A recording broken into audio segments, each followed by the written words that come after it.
Good evening, everybody. This is Lethal Sales. Welcome to you all. Tonight's topic is about the car selling process. We all have done it, or you all have done it.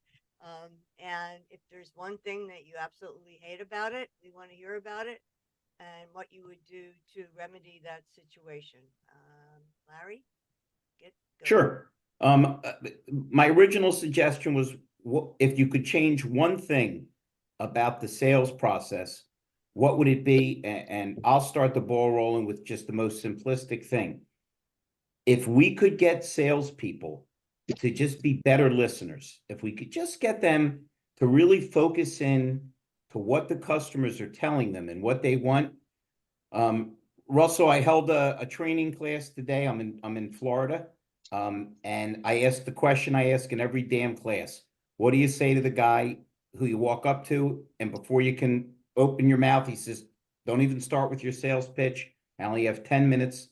I got to go watch my son play ball. And of course, I got all the dumb answers again.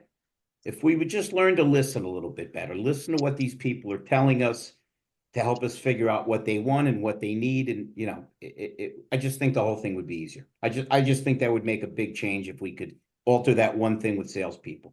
Peter, what do you think? Well, I would definitely agree with you, Larry. But I think that all comes down to actually onboarding, and that is so crucial. That initial time from hire to actually engaging in the activities at work, that they know what they have to look for, they know what they have to listen to, and they know how to respond. And that's all in the onboarding process. And I think personally, we have the biggest challenge in that one aspect of our business, and we just don't do it right. We just throw someone into a desk and give them after 2 weeks, and if they're still there, they get business cards, and if they're still there after that, we might even hook them up to an email address. It's just awful. So I'd like to change the dynamic on how we actually bring people on, and that's my first and foremost thing about this business. The problem, Peter, you're 100% right. The problem is so many people in management have a great aspect to them, whether it's desking a deal or appraising a car, but a lot of them don't have a solid grasp on how to onboard or how to make people feel part of a team, how to set clear expectations. Because if you don't explain to somebody what you want, how the heck are you ever going to get them to give it to you? Exactly. And this is a big challenge. And then the other thing, because of that, we have something that actually supports your business: turnover. And like you just I'm all in turnover. favor of turnover. Yeah. So whereas I'm trying to help dealerships reduce their turnover by giving them the opportunity to understand how to mitigate it, because it's so damn expensive, and it's not shown on the balance sheet, so or the statement or anything else. It's just, hey, we'll replace them. We'll just get new mirror foggers, as I call it. And hey, Peter, I got an idea. Only because he's making an unusual appearance, I think it might even be his first. Why don't we start with our boy Doug? Just roll left to right and right to left and everything else. Doug, if you could change one thing in the sales process, sales management, whatever the heck it is, what would you do, my friend? So you guys can hear me okay? Absolutely. Perfect. Okay. Friction. I get rid of friction, and there's 3 sources of friction that I would get rid of. The first would be the friction of negotiating. I would go to one price, because it's ridiculous that we're still negotiating. Figure out a fair one price and just sell the car. Customers hate it. Second is the friction of the technology, because frankly, it slows up everything. Everybody gets frustrated with so much technology that's involved on the sales side to sell a car. It slows everything down. It frustrates everybody. Get rid of that friction. And the third is, frankly, get rid of the friction of the siloed sales process. go to a one-person model, or certainly make it a lot easier so that we're not jumping from person to person. So those 3 phases of friction is what I would change and get rid of, and I think everybody would be happy. Okay, I like it. Who would like to jump in next? Man, we got so many darn folks on tonight. We want to hear from every one of you. Gotcha. Who'd like to go next? Tone, you? Capone. Hey, I like what you're saying about the friction, the negotiation process. So at our store, we are a one price dealer, both new and used. Doesn't mean the prices don't get discounted over time, but everybody pays the same price on the same day. We are a one-person store, so we have one salesperson, and they do the financing, they do the whole deal. There's a lot of challenges associated with this process, and turnover is the bane of the whole thing. There's so much to learn to be a one-touch store, whether it's a one price all the way through to the product presentation, sales skills, finance skills, the paperwork, the legalities, all of those things. And is with high turnover, man, it is like, catching water with an open hand. It is super hard, but if you can get it done, and we continually are working on getting it done, if you can get it done, I think there's a ton of benefits to it. But wow, it's a bigger fish to fry than you think it is. How long? Cool. How long have you been one person? We've been a one touch on the new car showroom, the Toyota showroom, for about a year, and we've been trying to get to one touch on used cars, but we've had some things happen recently in our store that's kind of taken us back a little bit. We've been a one Toyota store for probably close to 4 years, one price used cars for about 2 years now, and it definitely speeds up the process. Well, Cool. you know what? I'm Hey. going to tell you, we should talk. We've been supporting that for 10 years. We should talk. And it looks like we've got another new guest, Elisa. Would you like to jump in? We're trying to discuss the one thing that you think would make the biggest difference if we could change about the sales process. And thank you so much for joining us. Of course. Thank you so much, first and foremost, for saying my name correctly, because that very rarely happens to me on the first go around of meeting new people. So thank you. I don't know that at this moment, I haven't really thought through a great answer of what to change, like what is one thing that I would like to change in the process. But I would like to say, while I do think that friction does create, friction in the sales process creates friction for the buyer in their car buying, process and experience. And that does need to be eliminated, but I don't necessarily know that I would agree that your salesperson is the same person who's going to give you, or I guess squeeze every ounce of opportunity out of your lead bucket as possible. I personally haven't really seen that be effective. I know that, like a BDC or a call center, or having someone who specifically works your leads for you does create a large expense for dealers. And that is something that, they want to get rid of to increase their bottom line. And I get that, but I don't know that I would agree that your salesperson is going to be the same person who's going to give you the best opportunity out of your lead count as possible. Okay, seems reasonable. We've got Lisa, we've got Wendy, who always has something intelligent to say. Wen, what do you think? One thing you could change on a sales process. And I completely understand your point of view, Elisa, because you're both marketing and BDC. So she was a marketing professional before I recommended her at a dealer 10 years ago already to be a BDM, and she absolutely crushed that as well. So that's an interesting perspective. And I think if I would change one thing in the process, oh my goodness, I don't know if I'd say a quote unquote process, because you know me, I'm always going to go back to the training and the coaching and the consistency, which is difficult with turnover. So I would say, oh my goodness, I don't know, guys. you might have to come back to me. Right off the top of my head, I would say teach your staff to be more proactive than reactive. Teach everybody in Good the one. dealership how to be more proactive than reactive in 2024. Like get the training and the coaching to be able to anticipate certain things that could happen if you address them a certain way. And instead of waiting for that failure and training on how to combat and be reactive to combat, initial failures, I would say be proactive, do a lot more mindset training. I think in the sales process, we need to understand we can't get them in anymore either. We can't do that. They're more educated when they come to us. They're further down the buying funnel typically when they get to our website. So we need to have a good tailored experience that is all, bringing the value up front all the time from the get-go. And the why buy from us has to be stronger. And they have to be more about not product knowledge, but about mindset and empathy and all those things that were true in the midst of COVID, because we're not all in the same boat, but we are in the same storm.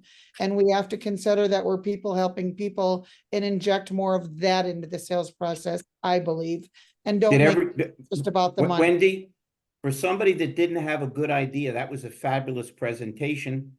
And did everybody see Elisa said that failure, it just is an opportunity, correct, Elisa? Did we lose her? No, I'm so sorry. I am driving, so I just had to unmute myself. Yes, that is correct.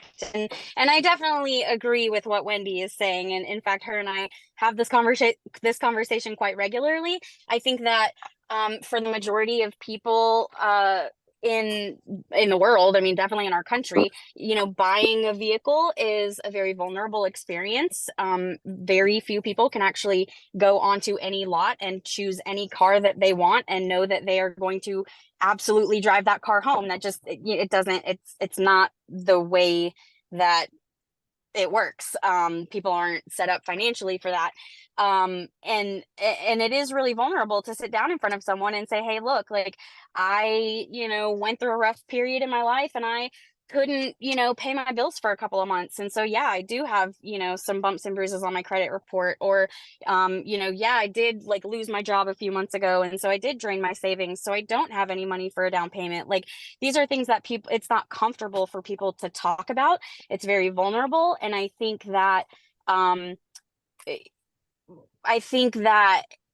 if we as people in the car industry could learn how to better meet people where they are at and embrace that gift of vulnerability that they've just shared with us, I think that like the human connections that we will create through that alone will create like return and repeat business. I love it. So two things, folks. Elisa is talking, I believe, about empathy, about understanding that there, but for the grace of God, go you or I, and don't beat people up. And for everybody, I hope can see in her chat box, she put, I like to call failures opportunity for growth. So I'm proud to make the announcement that as of tomorrow, Elisa is officially Joe Biden's new campaign manager. I mean, look at the tremendous room for growth we have there.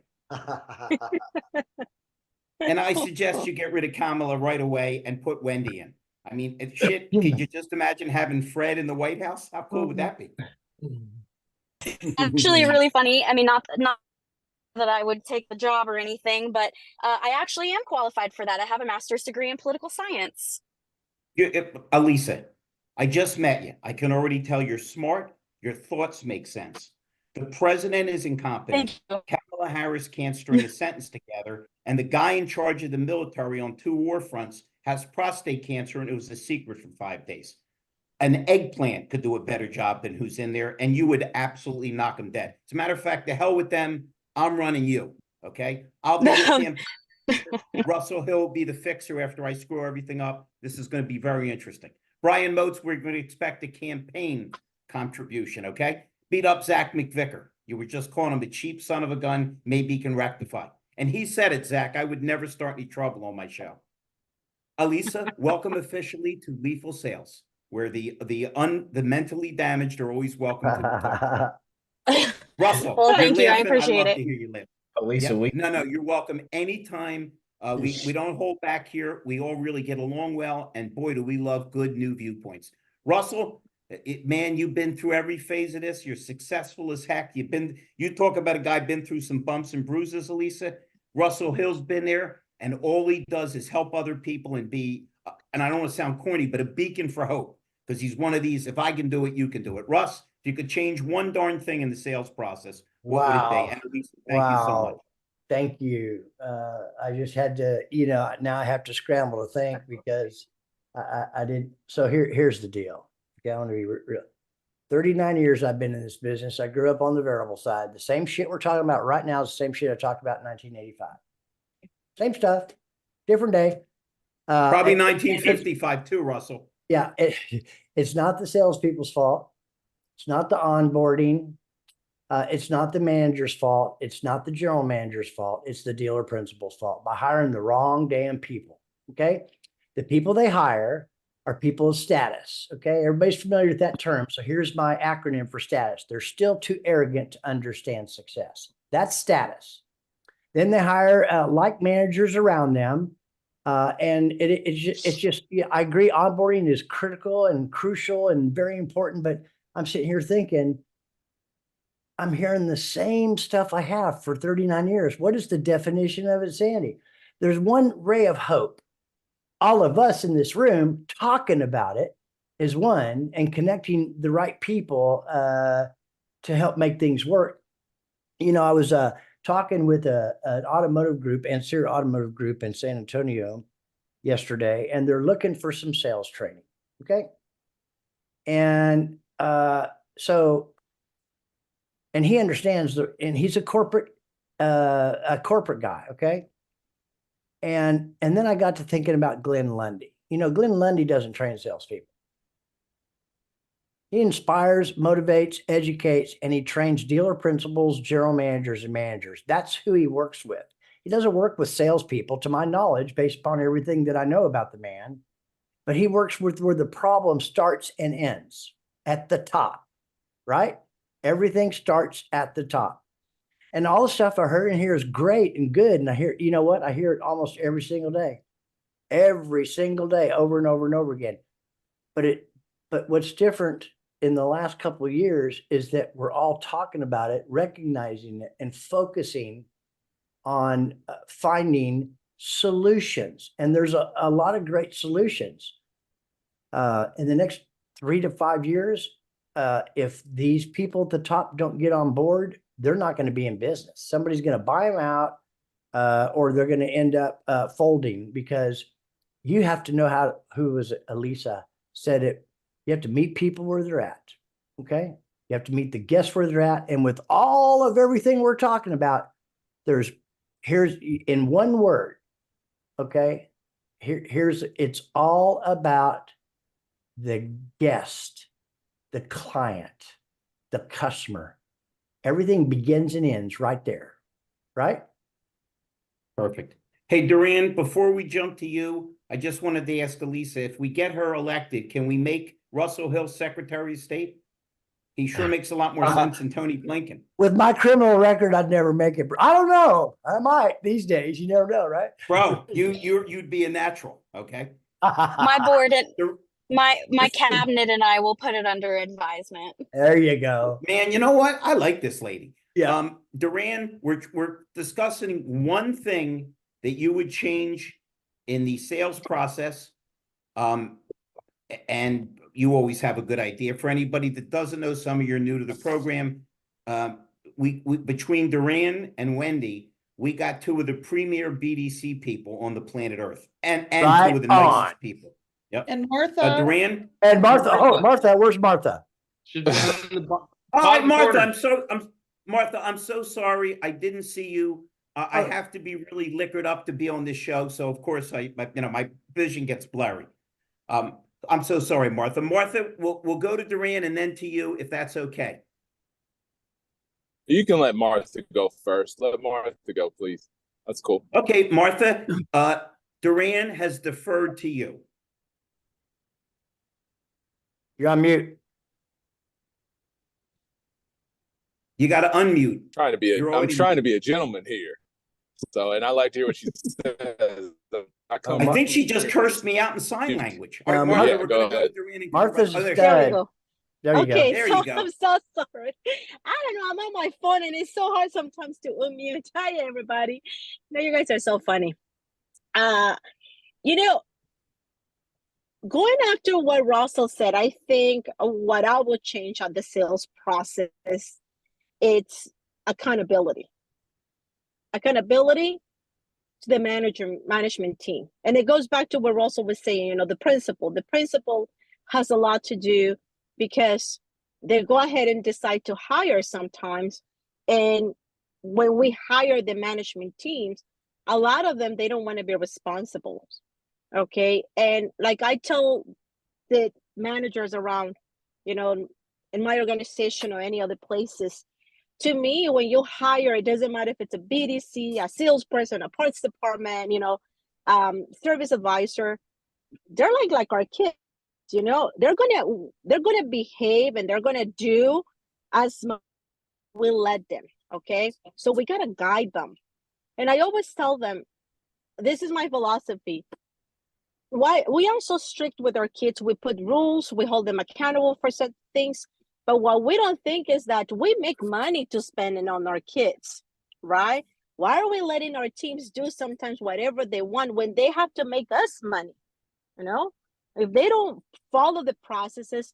So there is a lot about, you know, accountability processes that we want to implement. But if the management team doesn't believe and it doesn't hold everybody else accountable and doesn't understand that it's our job that they're being successful or that they're fail, okay, then nothing really happens. It doesn't matter sometimes what trainer you bring in, what process do you put in.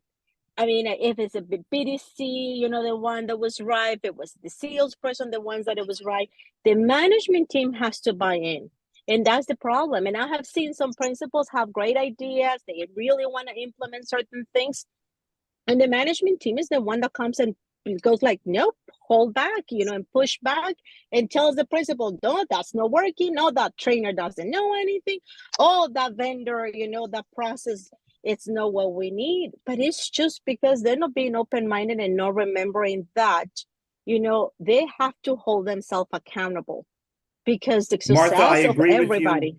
I agree with you completely. And now more than ever, we need to make sure our process is strong because accountability as we know it is disappearing. You're too young to know this. Me and Mr. Hill will be able to put our heads together. John F. Kennedy was inaugurated in January of '61. He was young and handsome, coming off of two elderly looking presidents, Truman and Eisenhower. And he said, ask not what your country can do for you, but what you can do for your country. And about 1 million young people rushed off to drive the Peace Corps. That went from there to where's my check? Okay, so if we're not holding the people that are in a place of leadership accountable, how the hell are they going to help any accountable? Mm-hmm. That was an awesome point. Duran, are you ready, sir? I was ready earlier. I was just trying to be a gentleman. That was a great point, Martha. So apologies for being a little bit delayed on being on here. You know what I'm doing. Everybody should know. Yeah. But yeah. So Darren and Zach and everybody else, we're going to all throw $5 in and get him some interior lighting for his car. It's very sad. Very sad. Well, there's no light, you know, anyways, it's hard to explain. But so what I would say, I don't know if it really 100% ties into your question, but I'll tell you why. I feel the sales process could benefit the most from updating employee compensation. And what I mean by this, especially in the internet department and my teammates that are on here that are big into the internet sales process, is if we're still operating on a compensation plan that's rewarding people for setting up appointments, and we're going backwards. Because if customers online, they have so much information. If they really wanted to schedule an appointment, they pick up that phone and call and say, hey, Larry, real quick, do you have that car? I'm coming. So if they're doing something online, there's something that they want, but the friction is caused when a BDC manager and a BDC team is rewarded on 100% appointments that show. When you're telling in a marketing message, we want customers to have a great experience. So my message to the sales process that will get better is whatever we want that dealership experience to be like, whether it's video, whether it's making sure we send customers proposals, let's start compensating on those behaviors that are going to get us those appointments that we want, rather than just trying to reward or push something on people that's not what they want just yet. So it's just breaking down that process in silos and paying for those behaviors that we know lead to what we want. And I think the whole sales process is fine, but that's the one area that I'm seeing over and over again. Let's address that comp and make sure we're updating it to 2023, 2024. And as usual, Duran is clear, concise, and right on the money. I know I'm kind of turning it on its side, but it's the same concept and same net result as the old days when a manager hollered, get on the phone and make calls. And they'd make 20 calls that got picked up by an answer machine and said, I made my calls, boss. It's nonsense. Zach, we're going to let you talk since Brian just texted me that you're going to make a huge contribution to Alyssa's presidential campaign just in time. So what do you have to say? And then let's jump into Jeff Shearer. Let's hear from our boy Darren. And let's not like Mike Larkin out. He gets grumpy. Go ahead. No, I think there's been a lot of, I think, very valid points and a lot, honestly, along the lines of even just the article that I wrote today and released today. I agree with you, Russell. First of all, it starts at the very top. The person that's active. No. Don't call him Russell. Call him Mr. Secretary of State. We're trying to be futurists here. Go ahead. Mr. Secretary, sir. But no, it starts with the person, obviously the decision maker, right? The person that actually has the abilities, I think, that's active in the operation. That may be a principal, but the principal may be completely disconnected. And so that's kind of, I think, the success or failure, I think, of any process. And it's funny that we call a sales process, because I don't think we follow any process, to be quite honest with you. We don't track the process. We don't manage the process on a daily basis. We don't measure the process on a daily basis. Is it really a process, or is it just the terminology that we've said for forever as far as steps to the sales process, where the majority of the dealerships can't show you steps to the sales process they have documented anywhere? They can't tell you. The managers are not going to be on the same page. And so I think that, I lean on the lines of a lot of a lot of these people had said here is we need to teach more on truly, I think, the strategy of question. And more importantly, I think it's actually an ability to listen. There's skill sets and how we listen and how we form thoughts as people talk. And I think truly, as far as especially society and communication, we're getting further and further and further because of technology. Maybe contradict because I own a technology company, right? But that's the problem. Technology is supposed to make it easier for us. It's not supposed to do it for us. And I think that we've got such a heightened level of expectation of technology that it'll do it for us. And it's become a part of the problem. And so I don't think but wait a minute. You happen to be a very bright tech guy, but you're also personality driven. And who do you bring in with you? Brian Motes. Who the heck's more hands-on than you and Brian Motes? I was going to jump over to Jeff, but let me just jump in for a second, Larry. Well, hold on. Wendy had her hand up. I don't want to ignore her, and then we'll jump to Beck. Yeah, no. Wendy, do you have an extra comment? No, super quick. Yeah, I do. To Duran's point, super quick. And I just put a whole volume in the chat, but basically what he said about getting paid on shows only, for years it's been alluding to this, where many dealers, for whatever reason, the BDAs think they're getting screwed out of it, and they're your first point of touch with potential customers, and they move them further down the funnel. In my opinion, marketing drives them to the website. BDC is your conversion tool, which brings them to your showroom or your service drive. So you have to make sure you treat them right. And if they don't physically set an appointment, yet they have a lot of time in with any particular opportunity or lead, they don't get credit. So it encourages them to set flimsy, soft appointments, and then hope that they show up so they get paid. So yeah, I agree with you, Duran, that needs to change. Before I jump to Peter, I just have one comment on Wendy's remark. Appreciate you, Wendy. And I've been in a million dealer meetings when I was a dealer. Most dealers, Duran, like to watch porno movies backwards because they like it when the hooker gives the money back. So if we're counting on owners to make this thing more equitable, we're in deep trouble. I didn't say any swear words, Rhonda. Don't get the jar out. All right, now that I've taken us completely off track, my friend Peter had a comment. I didn't mean to step on you, Peter, and then let's go to Darren or Jeff. No worries at all. Just a backing on what Zach's saying is that we are truly failing from the top down, and we really have to start recognizing that we want to change this business to a business, not just a car lot. And we've been operating like that for too long, and that's all based on, and I think it's not just the dealers. I think it's the OEMs as well, because the OEMs are driving the 30-day cycle, and the 30-day cycle is what the challenge is. And we measure our teams by 30 days. We measure everything by 30 days. And if you have a bad 30 days, hey, you know, I've watched salespeople, managers, general managers get tossed, and that's wrong. We have to change the mindset. And David Long says it best.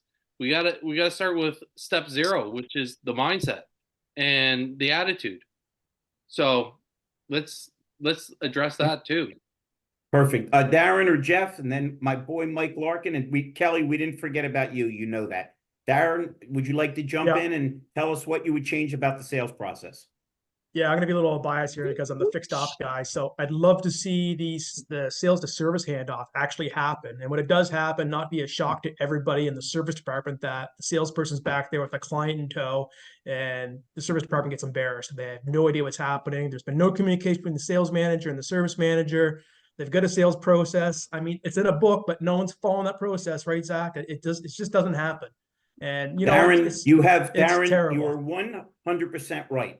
You have sales managers that will not give you a number unless you've demoed a car.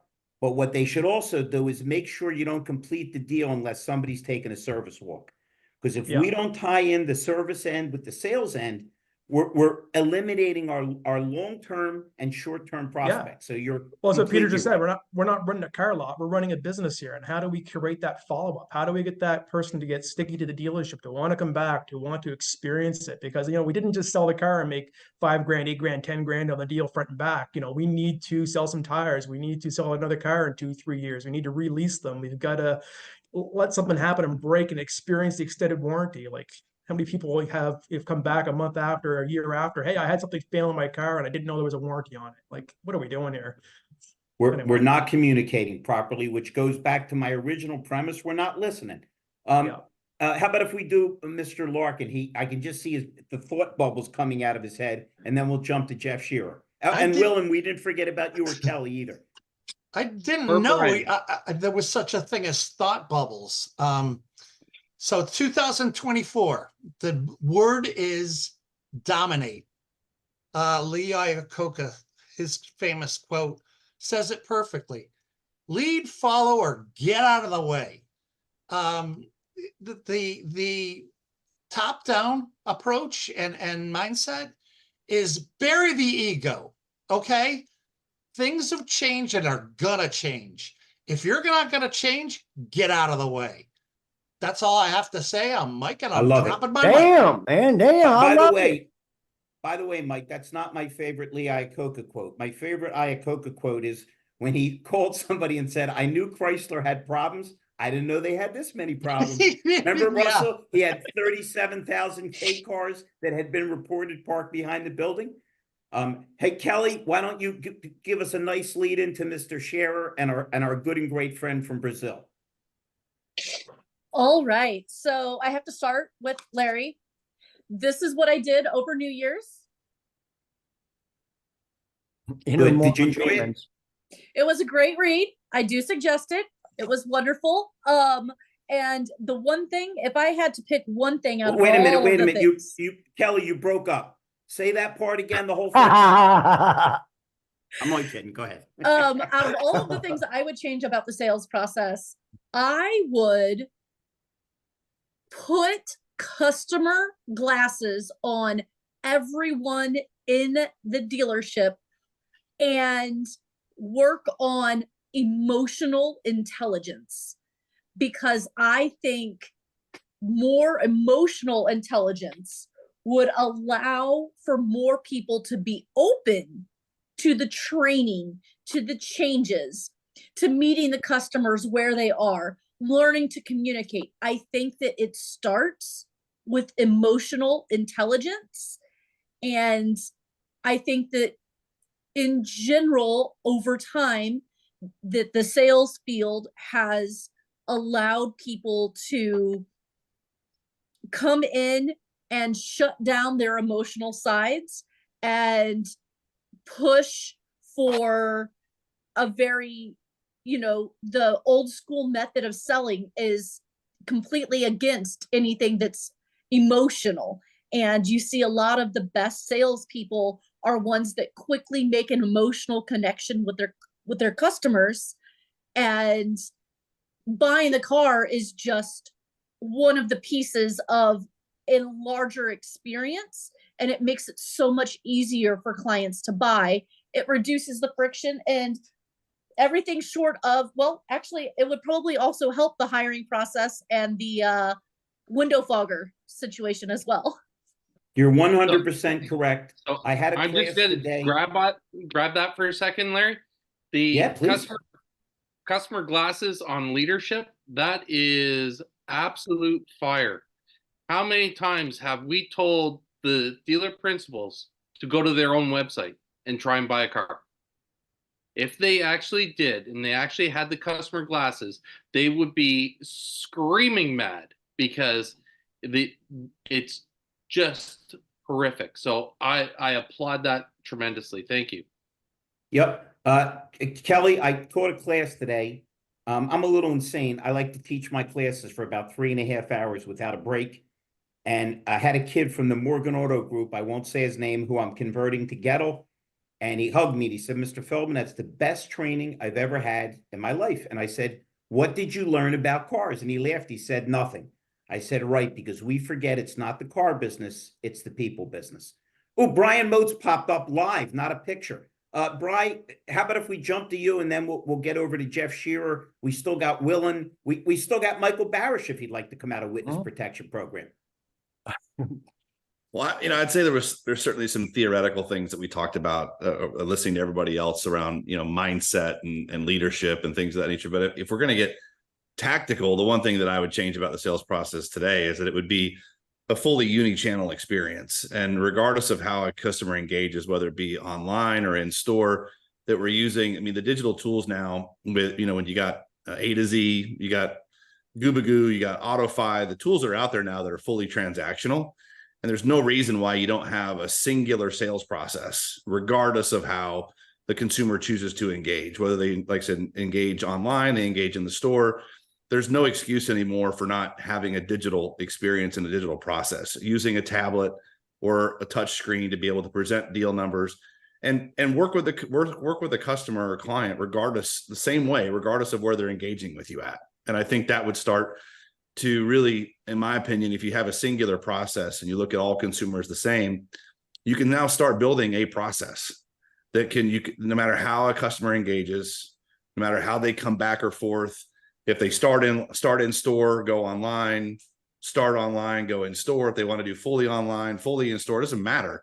We're creating the exact same experience for every customer every time. And in my opinion, the tools that are out there now, Doug Reeves, I'm not sure if Doug Reeves is on here or not, but with A to Z, he sure is.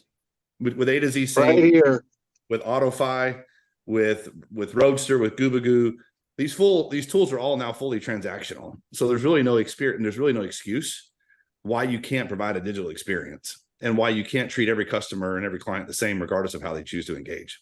The excuse is simple, Brian. They got the wrong guys leading the industry. We're all going to go to NADA. We're going to network. We're going to have the best time of all time. So explain to me why Doug isn't speaking, why Jeff Shearer, who's off the chart brilliant, isn't speaking, why Michael Barish isn't speaking instead of some idiot that hasn't been in his service department for 11 years, and why yours truly, who can out-train every damn person on the planet with my insanity, I'm not speaking. So that's it. All right, but Mr. Barish, I spoke your name. Is there a chance we could hear some of your wisdom, since without fixed ops, variable would collapse, whether it admits it or not? That's right. Absolutely. If I was going to change anything about the sales process, I would encourage dealers not to partner with a vendor that It's called Goobagoo.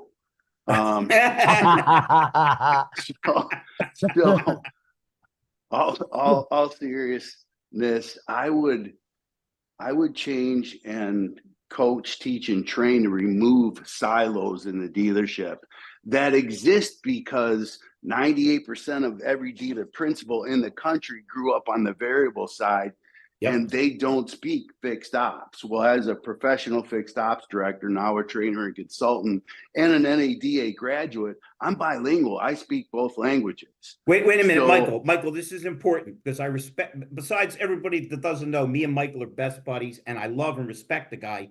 Would you illuminate, elucidate, and tell everybody, if you take a budget of 100%, how much is variable and how much is fixed? It's embarrassing when you consider the profit structure. I'm sorry, Larry, you broke up there, buddy. I said I broke up. Would you like to explain that when you take 100% of somebody's budget for advertising and for development, how much is geared towards variable as opposed to fixed, even though fixed has an incredible profit structure and keeps the wheels turning? Well, we were all taught that ignorance was bliss, but I think we got some really happy dealers. Yeah, I mean, that's just not true. And, you know, that's the part that I think is missing, because there shouldn't be silos in the dealership. There should be 4 walls in the dealership, and inside of it should be one single team. And if we had that team concept, if we had the cross training where we had salespeople out in the service drive, we had service advisors in the showroom, we had technicians. There's a big family there. And if we worked on working together and realized what our weaknesses were instead of appeared strengths, the dealership would get 10 times stronger and 10 times better. But the reason why it happens, and I'm going to be real honest here, is that, again, the dealers grew up on the variable side, 98% of them, and they're all type A personalities, extremely successful, very wealthy guys, and they're afraid they've got alligator arms when it comes to asking for help in fixed ops. Like, I kind of need help. Well, put your hand up. Michael, can I ask you a question? Yes, sir. I'm currently in 200, but we added 5 today. We're in 211 dealers. And I got to tell you, it's embarrassing how few, and I'll ask you the same question, how few dealerships have sales service meetings on a regular basis to pull these guys together to make them understand the Michael Barish idea that we're one team. It rarely happens, but I encourage it at every dealer I go to, Larry. But how many do it? None. Very few. There we go. That was 100% of nothing. So how stupid can you be? Mike, I'll jump off my soapbox in a second. How stupid can you be when the salespeople look at service as guys with rags in their back pocket that don't get anything done when they need it, and the salespeople to service are a bunch of wealthy guys running around and not getting their hands dirty? Wouldn't it make sense to get some pizzas and put these people at the table and realize we need them and they need us? Amen, brother. All right, Michael, I love it. I love it when you show up. I don't want to let Jeff Shearer off the hook because the guy's so smart and he has such amazing programs. And then Willen, we got to hear from you, my buddy. So Jeff, Willen, please, one thing you would change, any comments you have. And Michael Barish, thank you so much. So one thing, and I'm going to jump all the way back to Peter's initial comment. Why don't we work at onboarding customers? And what I mean by that, tell them what to expect. This is our process. Here's what we're going to do first. And I'm just going to spitball. We're going to make sure we got the right vehicle for you, that meets all your needs, yada, yada, yada. Then we're going to do this. Then we're going to do this. Then we're going to do this. How does that sound to you, Larry? Sounds great, man. I appreciate it. I'm glad you're listening to me. So right there, you're getting buy-in. You're getting a yes and a nod. You're not, with the exclusion of the guy that's got to run the soccer practice for the kid. But I think if you tell but wait a minute, hold your thought. how cool would it be if we actually learned to listen and ask the right questions? If the guy has to run and it's a soccer match, how cool would it be to text him in 2 hours and say, how the next Lionel Messi do? Well, Is that complicated? and we can do that. If I told you what my 5 things that we're going to do tonight, and you say, man, I only got time for one. Okay. You know, I've uncovered that, but you only asked for one thing. So the second thing with listening is it takes effort to listen. You've got to slow down. You've got to pay attention. You've got to focus on listening and feed that back to the customer. But, you know, I wanted to kind of stick to my first point, give them an agenda. You know, they don't know what to expect when they go in the dealer. They're leaning back in the chair because they're just waiting for the rope-a-dope, right? They know it's coming. But if I tell you everything that's going to happen in the next hour or during your visit here, there's no surprises, right? And you're more engaged. You can take a breath as a customer and you can lean forward so we can have a closer and tighter conversation. And building on what you said, Jeff, does everybody on this conversation know that the number one complaint at dealerships is not that we cheated them or it was too expensive, it's how long it took. So if we actually find out what people really want and really need, and we give it to them quick, not only are they happier, but we do the math. If it takes you 9 hours to sell somebody, they're miserable and wrung out. If it takes you 3 hours, you can sell 2 other people in that same 9-hour period. So that you can see that if we look at this logically, everything falls into place and makes everything else fall into place. Larry, and Jeff, you said we had one, everybody got one thing and you wanted 5. So when Alyssa gets in, you're going to officially be in charge of the budget commission because that's how the states work, right? Kelly, are you waving or you just, was that a muscle spasm? Because I don't like to miss anybody because Brian Motes is on. just waving at Fred. This is not a dating service, okay? This is a serious program led by a mentally damaged guy from Philadelphia. Let's keep this in perspective. Hey, Brian, Larry. whatever your comment is, we want to hear it, and then let's hear from my boy Willen from Brazil. Go ahead, Brian. So a lot of this, you talk about the customer, right, and the empathy and all that. I mean, that's the one thing, in my opinion, that the mindset needs to change towards the customer and the client. Because when I was working with the OEM and rolling out the digital retailing solution that I was over 400 dealerships, and the biggest complaint was, well, customers. It was always negative. Every salesperson I ever talked to had a negative viewpoint, thought every customer was either lying to them, was too stupid, or was, I mean, that's the mindset is that we would love this business if it wasn't for customers. And that was categorical across the entire. Brian, it's the Einstein quote, avoid negative people. They have a problem for every solution. And so that's where, I mean, a lot of this starts, in my opinion, is understanding that, you know, not everybody, I mean, like, look, I get there are pain in the ass customers. You have to look at the 80-20 rule. You got 10% on the top that'll pay anything you ask. They'll bring you cookies at Christmas and a card. And you got the bottom 10%, they walk in. You probably need to fire them as a client because they're not going to do any service business with you. They're going to try to rake you over the coals or making it it's their chore for the day to make it rough. But you got to build the business for the 80% in the middle. For everybody else, it just wants to get a fair deal. You can't run the entire business based on the bottom 10% of people that are coming in. I get it. They're a pain in the butt. I get it. They take the majority of your time, but you can't now paint every customer with that bottom PETA 10% approach. And that's what most salespeople and most sales leaders do. They always Brian and Zach, again, only because my brain's exploding because I'm on the road now for the next 6 weeks and I'm in Florida and I taught a crazy class, hard as it is to believe I'd be crazy. One of the things that I think is most valuable is I ask people, what does it cost to bring somebody into a dealership? Not to sell them, to bring them in. Well, you all know the cost is around $450. So can you imagine how many more cars you would sell if you could convince yourself it was your $450 and not the dealer's? If you didn't groom anybody because it was your money, by accident, you'd sell more cars. So once again, it's the mentality from the bottom to the top. When you make your people feel like they're all part of it, that they're all a team, how's it not going to work? All right, we keep adding people in, and we love all of you. Willen, you're all the way from Brazil. You've become a regular. We love you. What do you got, my buddy? What's the one thing you would do to change? First, Hey, it's the Iron Coca calling from the grave. He really did like that quote. Go ahead. First, I would like to give a hug to the people involved with the BDC and tell them they are not alone.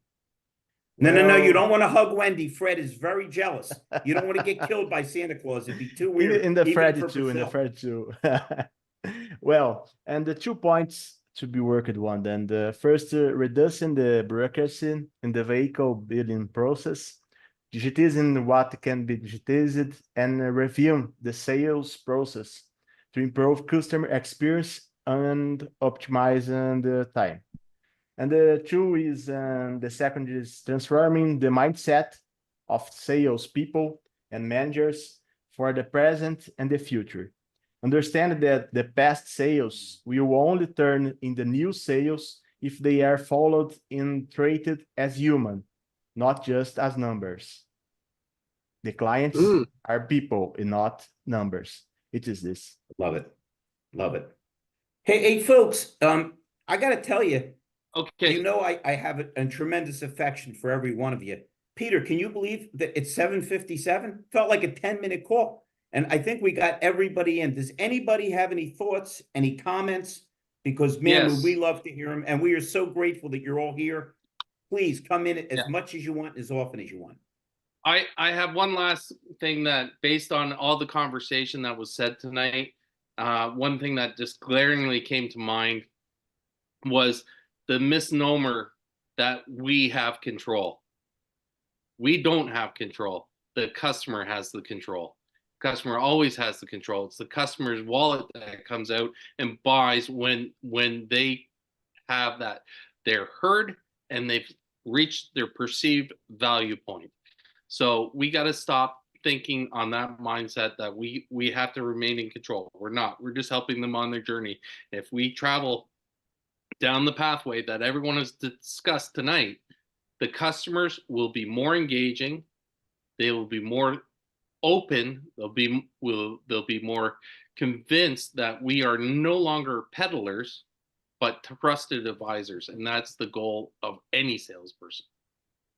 Well, the only thing I'm going to throw in, because I got my buddy Tony, who sat through the whole program, he would argue with you that you're not in control and the customer's not in control. He would argue that God is in control, and I believe firmly that God helps those that help themselves. So get off your butts. Let's make as much. You got everybody on this show is articulate, funny, cool, and the power we have together is tremendous. The way we think, the way we support each other. Let's really tear up this industry in 2024, okay? And please, every one of you, when you visit a dealership, drive recklessly and run over some people. I need more and more business, okay? This thing with turnover is bad doesn't affect my bank account, okay? All right, does anybody else have anything? And again, Peter and I cannot thank you enough. Tony, are you feeling? I got a plug here. No, not a shame. Tomorrow, 1 Central Standard Time, the Automotive Partners Association on Clubhouse, and we do have something to show you on the website. So we invite you to be there tomorrow, Clubhouse. Would you do me a small favor? And I'm not being facetious. Would you call me later in the afternoon and fill me in, because I'll be wrapping up my sales class till 3:15. So I'll miss it, and I don't like to miss what we're doing. Maybe just give me a call or a text and tell me what's going on, or share anything you want with me. Because anybody that doesn't know, the Automotive Partners is getting a real foothold. We work together, and if we're plugging, we got to talk. And I missed Wendy's show because I was training today. The human side of AI. Every Wednesday at 11 a.m. You can't beat a room that's got Wendy and Jen Sanford and Martha and April Simmons and most of the people you see on this show. So let's tune in, let's support each other, let's work together, and let's just keep having fun. And everybody that's on tonight, we love you, we thank you, we appreciate you. And unless anybody has anything else, one last thing, Larry. As we approach NADA, Larry and I will be there together, and we will be broadcasting live on Friday from the ICOM booth, and on Saturday from the iPacket booth. So each day at 1 o'clock, if you're in the vicinity of those booths, please drop by and say hello, and let's get your experience from the show out there and to everyone that listens to us. Yeah, why would you want to be tortured remotely by me when I can torture you in person? I mean, you know. Absolutely. Everybody stay healthy. Thank you so much for joining us. You have no idea how much Peter and I and Rhonda appreciate your input. Stay healthy. God bless you, and we'll see you all next week. Thank you, everyone. Good night. Have a Thank safe you. week. Good night. Dominate.